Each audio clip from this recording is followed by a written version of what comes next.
Ma rencontre avec un Wokloni, le gnome mystique de l'Afrique de l'Ouest. Les faits qui vont suivre m'ont été rapportés et personnellement vécus par un abonné ivoirien. Ils se sont déroulés dans un village non loin de Korogo. J'avais entre 11 et 12 ans. Comme chaque année, mon père m'emmenait passer les vacances au village. Dans notre famille, nous sommes une famille de Dozo. Il est donc de rigueur d'aller saluer les ancêtres pour avoir leur protection. Ce que j'ai fait le lendemain de notre arrivée au village, car déjà à l'époque, malgré le fait que je sois de la ville, j'accordais une grande importance à ce genre de tradition. Le troisième jour, nous jouions au jeu de cache-cache en début de soirée avec mes amis du village. J'ai alors décidé d'aller me cacher dans un bananier. Cela faisait environ 5 à 10 minutes que j'étais caché. C'est alors que j'ai commencé à frissonner et ressentir une sensation de froid. Bizarrement, je sentais comme une présence. Je me suis retourné pour regarder en bas du bananier derrière moi. C'est alors que je vis ce fameux petit homme que l'on appelle Gomonkuruni ou encore Wokloni. Il avait la taille d'un bébé de 6 mois, mais le visage d'un homme âgé. Il avait aussi des pieds très étranges. Ses orteils étaient à la place de ses talons et ses talons à la place de ses orteils. Il se tenait debout et commençait à me fixer intensément, mais je n'arrivais pas à bien discerner son visage.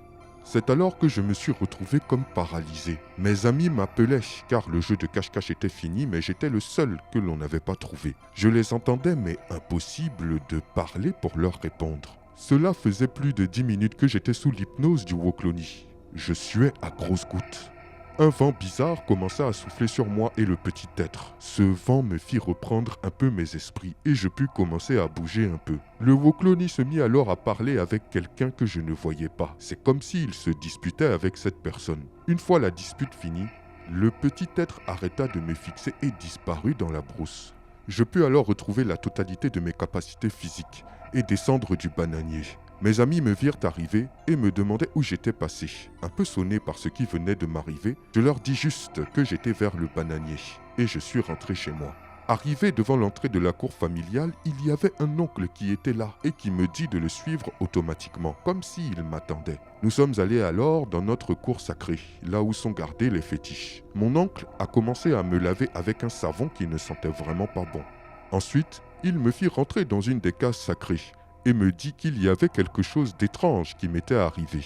Je lui répondis que oui, et je lui ai alors raconté toute l'histoire.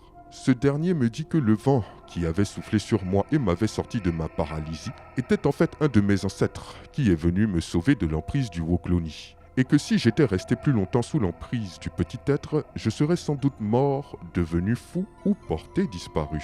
Il me dit que j'avais bien fait de saluer les ancêtres à mon arrivée au village et d'avoir demandé leur protection pour mon séjour. Il m'expliqua ensuite que je n'étais pas en âge de voir la chose que j'avais vue, qu'il eût fallu que je sois initié au Poro pour bien savoir comment me comporter en présence de cet être. Il a fallu plusieurs jours de rituels et de sacrifices en forêt pour que je sois, si je puis dire, débarrassé du mauvais œil que le Wokloni avait laissé sur moi. Aujourd'hui ça va, mais je reste toujours très marqué par cette expérience. C'est pour ça qu'aujourd'hui je dis à tous mes amis qui vont au village, surtout, n'oubliez pas d'aller saluer vos ancêtres.